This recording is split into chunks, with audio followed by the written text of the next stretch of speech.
What's up mga ka-Big Bites? Brownlee ipapakulong, lifetime ban sa PBA.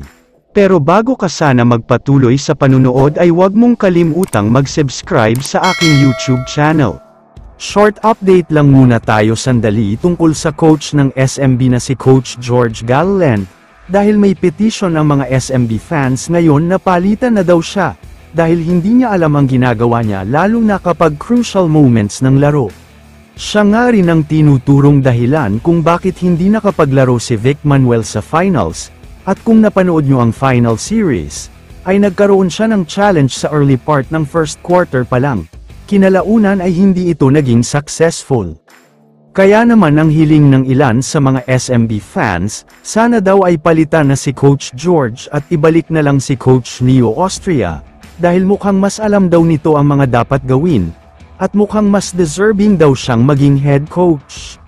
Samantala, lumipat na tayo sa balita tungkol kay JB, dahil ayon sa mga kumakalat na post ngayon sa social media, nagkaroon daw ng breach of contract itong si JB, dahil ongoing ang season sa Indonesia Basketball League pero nandito siya ngayon sa Pilipinas. Ayon pa sa mga post, wala daw kasunduan si Brownlee at ang team niya sa Indonesia na pwede siyang umalis para makapag-practice sa Gilas, Pilipinas. Ang ginawa nga daw ni JB ay umalis lang siya nang wala man lang paalam. Ito pa ang mas mabigat dito, dahil nga FIBA sanction ng IBL at PBA, nag-submit daw ng letter ang Pelita Jaya sa FIBA, at nag-request nga daw ang mga ito ng permanent ban kay JB hindi lang sa Indonesia kundi pati sa PBA. Hindi lang yan, dahil ayon pa sa mga post, ipapakulong daw ng Pelita Jaya si Justin Brownlee dahil sa breach of contract. Hindi daw kasi talaga sila natuwa sa pinakita niya, dahil umalis lang siya sa team nang wala man lang paalam.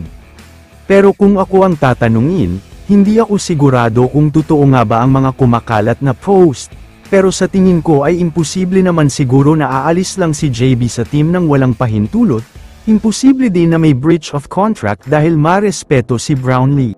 Alam naman nating lahat kung gaano ka-humble ang tao na ito, siya na nga yata ang pinaka-humble na player na naglaro sa PBA. Kaya mukhang imposible talaga na aalis lang siya nang wala man lang pasabi o paalam sa team niya.